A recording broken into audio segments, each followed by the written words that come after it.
박희락 교수입니다.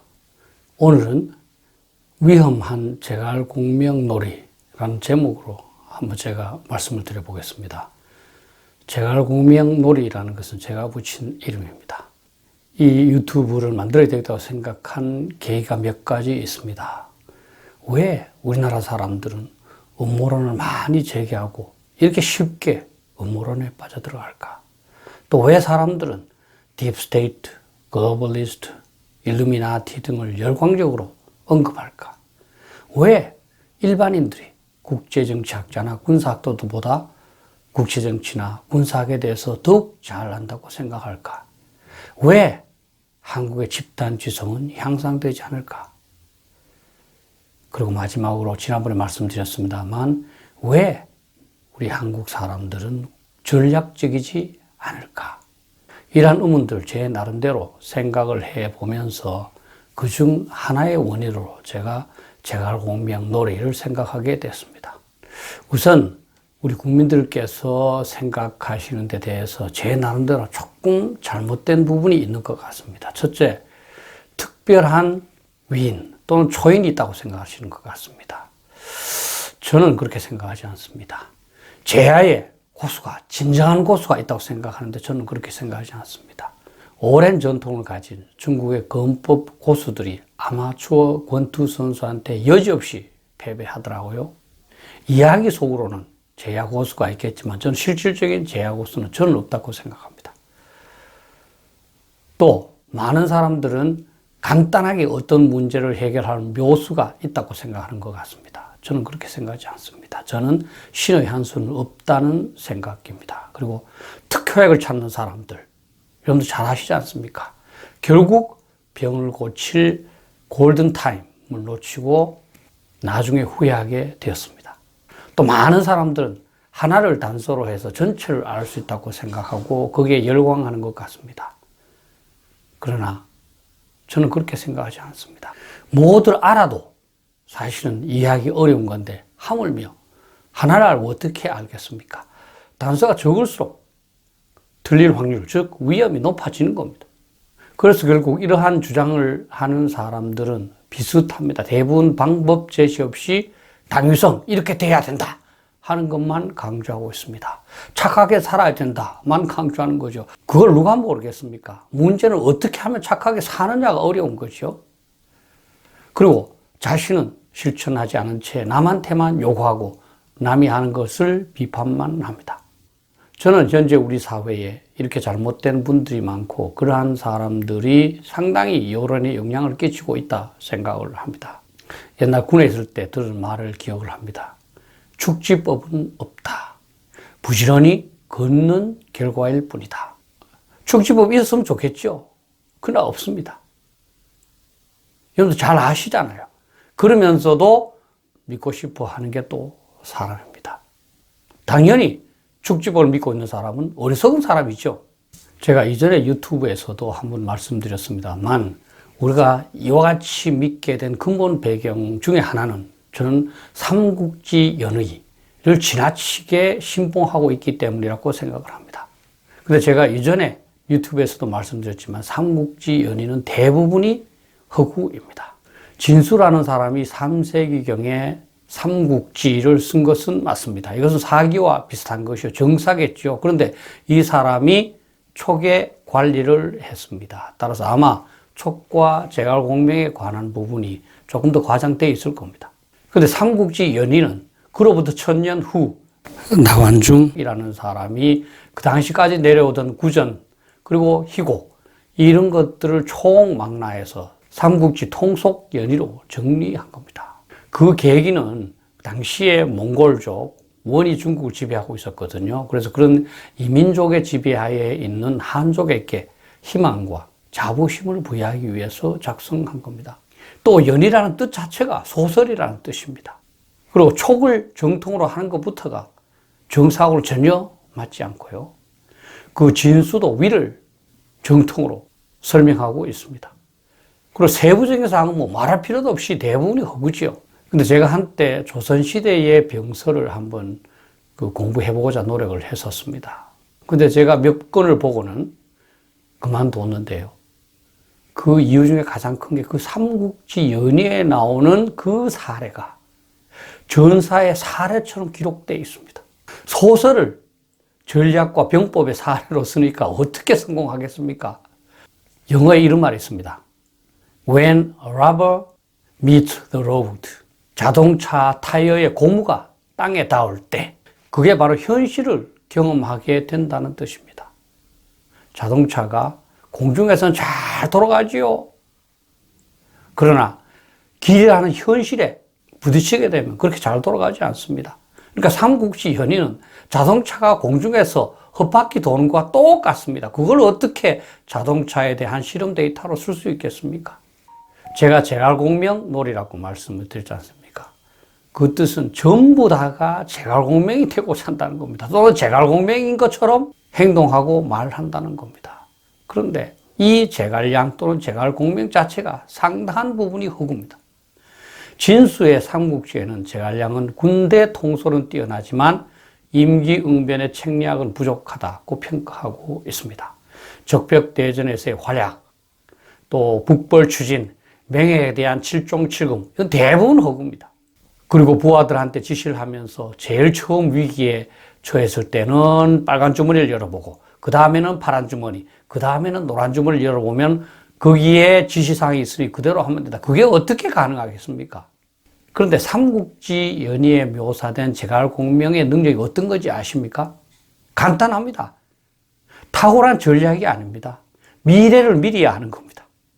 근데 어떻게 그렇게 미래를 미리 알겠습니까? 그래서 작가가 그렇게 했으니까 그렇죠. 왜냐하면 관종이라는 사람은 이미 일어난 일을 알고 있지 않습니까? 그러니까 제갈공명이 미리 알았다 하고 다 전지적 작가 시점이라는 말이 있듯이 작가는 모든 것을 알지 않습니까? 그죠? 그러니까 모든 것을 알고 있으니까 제갈공명이 미리 알았다. 이렇게 말하는 거죠. 공명뿐만 아니라 동양에서 묘사되는 전쟁이에게 자주 나오는 게 있습니다만 대장기가 부러지면 오늘 전쟁에 야습하겠다. 이게 말이 되겠습니까? 그래서 삼국지 연의를 읽고 난 사람들은 대부분 전략가는 어떤 사람이냐? 가만히 앉아서 천리를 아는 사람이다. 이렇게 말하는 거죠. 그건 점쟁이죠. 전략가가 아니죠. 그럼 서양을 한번 보겠습니다. 서양 사람들이 전쟁에 관해서 생각하는 것은 간단합니다. 승리에는 묘수가 없다. 그리고 전쟁의 승리를 보장하는 천재도 없다 하는 그런 인식입니다. 많은 사람들이 클라우제비츠가 쓴 전쟁론을 읽어보기도 하고 또 인용도 합니다. 굉장히 두꺼운 책입니다. 그리고 읽기가 무지무지 어렵습니다. 그래서 대부분 사실 잘 읽지 않죠. 근데 그 속에서 강조하는 것, 그것은 전쟁의 불확실성입니다. 서양 사람들은 그 책 속에 나오는 수많은 단어 중에서 fog of war, 이거를 가장 많이 언급합니다. 전쟁은 안개처럼 알 수 없다는 거죠. 제가 지난번 유튜브에서 리델 하트에 대해서 말씀을 드렸습니다. 근데 리델 하트의 전략론을 보시면 제1부에서는 고대전쟁, 2부에서는 1차 세계대전, 그리고 3부에서는 2차 세계대전을 기술하고 있습니다.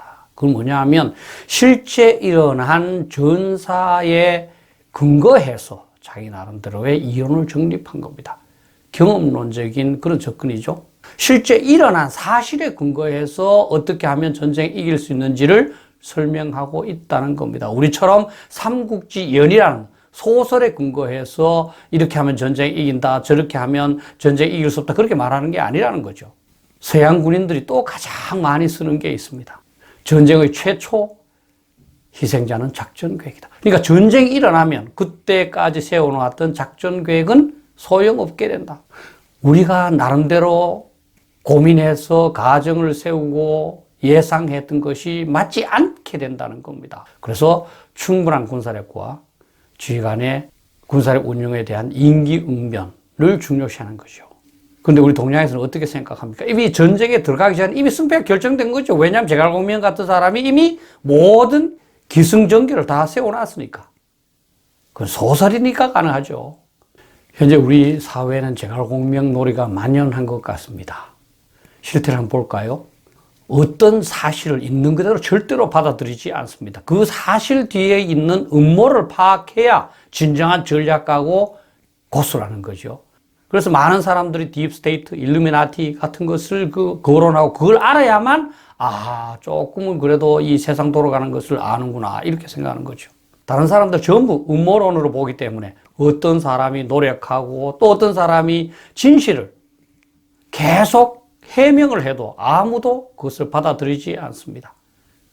그리고는 온갖 그 음모론을 이야기하는 거죠. 그러면서 나만 안다. 내 같은 사람이라야 이 정도로 알 수 있다. 나는 이 정도로 알 수 있는 사람이다. 이것을 자랑하는 거죠.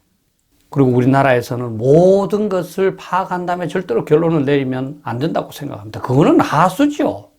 하나를 갖고 열을 알아야 진정한 고수라는 겁니다. 맥만 하나 딱 짚고도 그 병을 알아야 진정한 의사지, 온갖 MRI, CT 다 찍고 나서 그 병 원인 아는 그건 의사가 아닌 거죠. 우리 국민들이 생각하는 바에 의하면. 그리고 학자들의 경우에도 논문 쓴 학자 하나도 안 중요합니다. 고담 준론, 거창한 또 애매모호한 그런 거 하는 사람이 진정한 학자가 되는 거죠. 말만 잘하면 우리나라에서는 바로 최고의 학자가 될 수가 있습니다. 논문 실전 하나도 안 중요하죠. 전쟁도 마찬가지입니다. 실제 로마와 미국 군대가 전쟁에서 이긴 것은 군수라고 그럽니다. 그런데 우리는 군수는 하나도 안 중요합니다. 작전, 신기묘사를 이미 끝내버리는 거죠. 그래서 제가 말씀드렸던 것이 소주잔 국제정치학, 소주잔 군사학입니다. 대부분의 아저씨들이 해당되겠는데요. 소주잔 기울이고 나면 국제정치에서 모르는 게 없습니다.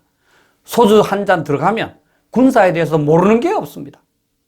밤새도록 소주잔을 기울이면서 국제정치학, 군사학을 마음껏 섭렵하는 거죠. 저는 이 제갈공명놀이의 폐해가 매우 크다고 생각합니다. 우리 국민 여론이 정상적인 사실이나 토론이 아니라 음모와 루머에 의해서 형성됩니다. SNS는 현재 음모론, 루머의 쓰레기장이 되고 있는 거죠. 그리고 국민 간 신뢰를 상실해서 누구도 믿지 않습니다. 어떤 문제를 해결하기 위한 합리적이거나 현실적인 전략은 발전되지도 않고 그러한 노력은 좌절하게 됩니다. 누구도 인정해주지 않는 것이죠. 그리고 실질적으로 어떤 문제를 해결해서 성과를 달성하는 것보다는 아까 제가 말씀드린 것처럼 하나를 알고 열을 아는 통찰력 자랑의 시간과 노력을 낭비하게 됩니다. 그리고 기존에 나와 있는 통상적인 사람은 다 싫어합니다. 그래서 제야의 고수를 찾아다니는 거죠. 그러다가 결국은 경험도 없고 지식도 일천한 사람을 활용을 하고 그래서 시행착오를 겪게 되는 겁니다. 결국 최종적으로 국가의 집단지성은 제대로 기능하지 않게 되고 결국 정치가와 모든 여론 주도 세력은 파퓰리즘을 추종하지 않을 수 없습니다. 그래서 파퓰리즘이 모든 것을 결정하는 거죠. 한 가지 제가 강조해 드리고 싶은 사항은 음모론을 꾸미는 사람은 도덕성이 낮은 사람입니다. 음모론은 나쁜 거 아닙니까? 그 나쁜 행동을 상상한다는 것은 그러한 것을 할 수 있는 사람이라는 겁니다. 제가 이번 주제는 가볍게 말씀드리고자 했는데 그만 또 언성이 높아졌습니다만 천재, 초인, 묘수는 없습니다. 성실하고 꾸준한 노력만이 성과를 달성할 수 있습니다. 그리고 풍부한 지식 없이는 최선의 결론을 도출할 수 없습니다. 컴퓨터 성능이 아무리 좋아도 데이터베이스가 나쁘면 최선의 답 도출은 불가능합니다. AI는 컴퓨터 처리 속도가 빠르기도 하지만 수많은 데이터를 이미 섭렵해서 지식이 충만하기 때문에 인간을 이길 수 있는 겁니다. 그래서 결국 우리 모두가 해야 할 일은 책과 논문 읽기를 생활로 하는 것이라고 생각을 합니다. 그러한 지식의 획득 없이 사유로 알 수 있는 것은 저는 한계가 있다고 봅니다. 제발 여러분, 소주잔 국제정치학, 소주잔 군사학에서는 탈피합시다. 또 실질적으로 음모론, 루머, 무책임한 은사가 많은 지인 다시 한번 평가해 보십시오. 그리고 가급적이면 정리하십시오. 우리 모두가 자기 스스로 이러한 제갈공명놀이를 하지 않고 또 주변에 제갈공명놀이를 하는 사람을 배척하게 된다면 결국 제갈공명놀이를 하는 사람이 없어질 것이고 우리 사회는 음모나 루머보다는 사실과 건전한 토론에 의해서 결론이 내려지고 국가의 제반 정책으로 시행될 것이라고 생각합니다. 감사합니다.